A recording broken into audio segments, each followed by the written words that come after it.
Hi all, good afternoon to each and every one of you. यार आज का जो हमारा डेली डोज है, जैसे कि आप लोगों की डिमांड आ रही थी, ज्योमेट्री पे बेस्ड क्वेश्चन है। वैसे ये 5 मार्कर में भी आ सकता है, 2 मार्कर में भी आ सकता है। 2 मार्कर में काफी अच्छा काउंट होगा क्वेश्चन, 5 मार्कर में रिलेटिवली इजी काउंट होगा। आइडियल लेवल इसका 3 मार्क्स का बनना चाहिए। ठीक है, तो देखते हैं क्वेश्चन क्या कह रहे हैं। क्वेश्चन कह रहे हैं कि इन ट्राइंगल एबीसी, ठीक है, let D is the mid point of AB. ठीक है, a circle passing through both the trisectors of BC and tangent to AB at D, hit CA at P and Q.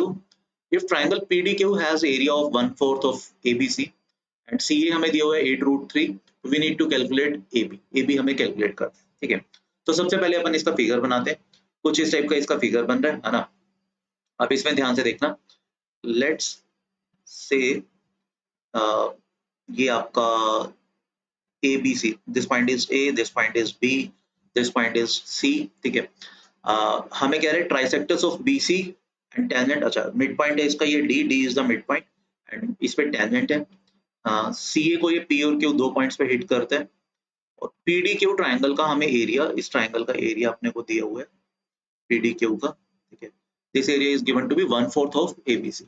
CA हमें दिया हुआ है 8√3 and हमें AB निकालना है, ठीक है। ये let's say this point is M, this point is N, तो ये ट्राइसेक्टर्स हैं। मतलब BM is equal to MN, मतलब ये क्वेश्चन में हमें गिवन है BM is equal to MN is equal to CN, ठीक है। अब देखो सिंपल सा फंडा, क्योंकि D मिड पॉइंट है तो किसी भी सर्कल में ये आपको पता होगा, सर्कल में किसी एक एक्सटर्नल पॉइंट से अगर हमने टेंजेंट बनाया और एक सेकेंड बनाई, तो लेट्स से A पॉइंट है, ये Q पॉइंट है, ये P पॉइंट है एंड लेट्स से ये D पॉइंट है, तो AQ into AP that is equal to AD square. ये एक प्रॉपर्टी होता है स्टैंडर्ड, ये आप सबको पता होगा, ठीक है। तो कैन आई से BD square that will be equal to BM into into BN, ठीक है। अब BM जो है, BM की जगह आई कैन राइट, BM की जगह मैं लिख सकता हूँ CN, क्योंकि BM और CN तो बराबर ही है, ठीक है। सिमिलरली BN की जगह, B से लेकर N की जगह आई कैन राइट CM। जितना BN होगा, BN is nothing but BM plus NM and CM is nothing but CN plus NM, है ना। तो मैं BN की जगह आई कैन राइट CM।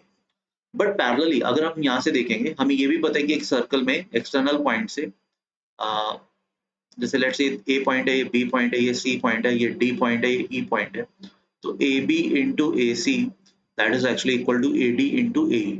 ये भी एक स्टैंडर्ड रिजल्ट है, पता होना चाहिए। तो CN into CM, इसको मैं ये भी लिख सकता हूँ CP into CQ, ठीक है। CP into CQ भी लिख सकते हैं।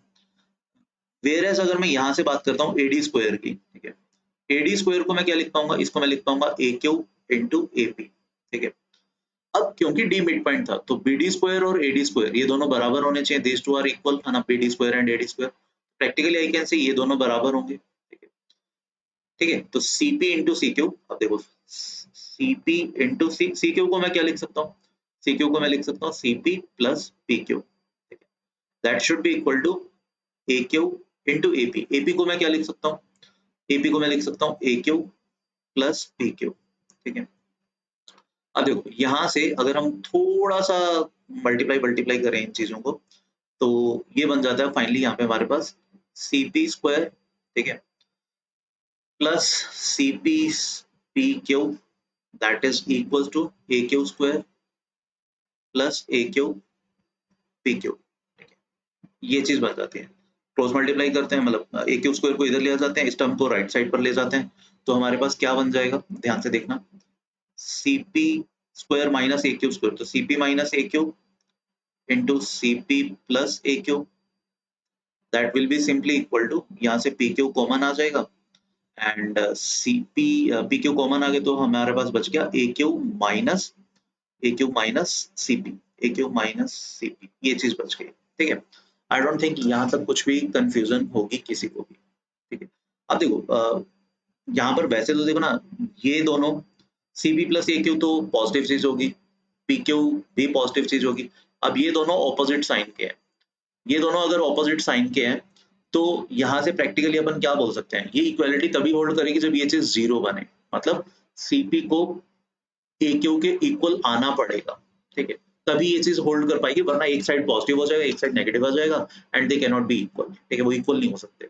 इस चीज को अपन प्रूव भी कर सकते हैं इस रिजल्ट के थ्रू। ठीक है, ये एक्स्ट्रा इन्फॉर्मेशन नहीं है, यहाँ ये हेल्पफुल इन्फॉर्मेशन है। अब देखो ध्यान से देखना, अगर मैं अब फिर से मैं चलो ट्रायंगल बना देता हूँ, कुछ इस टाइप का हमारा फिगर था।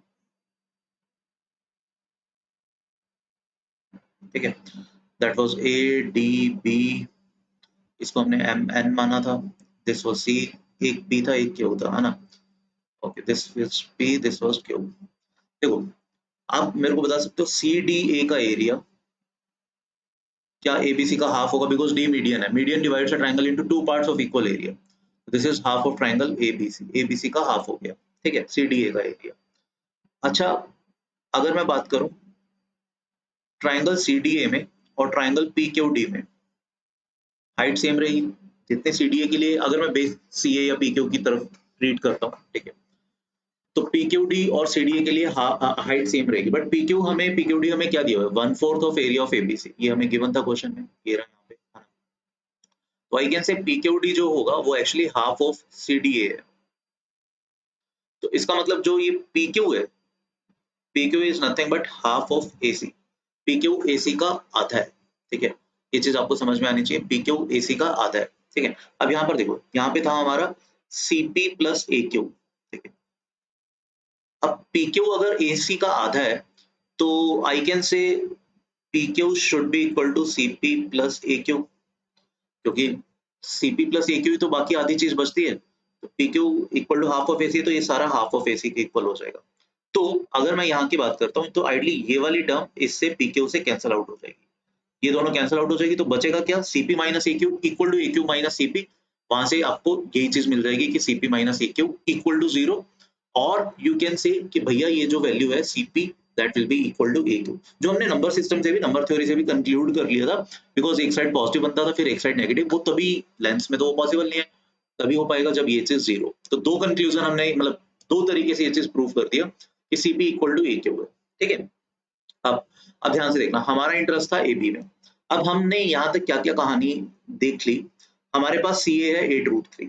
ठीक है, अब CP equal to A Q ये हम कंक्लूड कर चुके हैं, ये हमने अभी 2 मिनट पहले यहाँ पे कंक्लूड किया था, CP equal to A Q, और CP plus A Q half of A C है, तो ये बन जाएगा 1/4 of A C each term, है ना।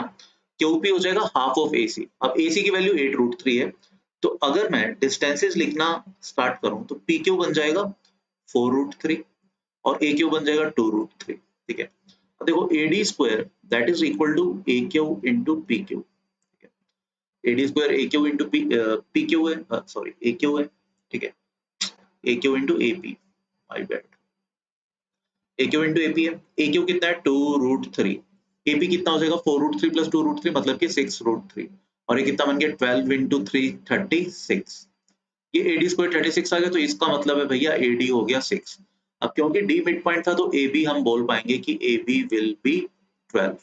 ठीक है, और ए बी ही हमें निकालना था, तो ए बी आ जाएगा 12, right, and 12 is the perfect answer. समझ में आ रहा है? ठीक है, क्लियर है? तो आई होप ये वाला क्वेश्चन समझ में आ गया होगा। इनफैक्ट मतलब जैसा आप देख सकते हो 2 मार्क्स के हिसाब से बहुत अच्छा क्वेश्चन है। ठीक है, आइडियली 2 मार्क्स का नहीं बनता, 3 मार्क्स में भी एक अच्छा क्वेश्चन काउंट होगा, 5 मार्क्स के हिसाब से थोड़ा सा इजी क्वेश्चन काउंट होगा, बट 5 मार्क्स में भी ये इस बार आईओक्यू में आ सकता है, बिकॉज ऐसा नहीं होगा कि 5 मार्क्स में सारे क्वेश्चन ही मुश्किल आएंगे, है ना। कुछ क्वेश्चन इजी भी होंगे, कुछ बट पैरेलली मुश्किल भी होंगे, राइट। आई होप ये वाला क्वेश्चन समझ में आ गया होगा, है ना। एंड जैसा कि आप लोग बार बार कह रहे थे कि सर ज्योमेट्री के क्वेश्चंस भी लेकर आओ डेली डोज में, तो हम ज्योमेट्री के भी क्वेश्चंस लेकर आ रहे हैं। मिक्स क्वेश्चंस है यार, कुछ कुछ ज्योमेट्री के होंगे, अलजेब्रा के भी होंगे, कॉम्बिनेटोरिक्स के भी होंगे और नंबर थ्योरी के भी होंगे। ठीक है, तो अगर आपको किसी और टॉपिक के भी क्वेश्चन चाहिए तो प्लीज कमेंट सेक्शन में नीचे जरूर लिख के बताना, तो हम अपकमिंग डेली डोजेस में वो वाले क्वेश्चन जरूर लेकर आएंगे, right. Thank you, bye bye.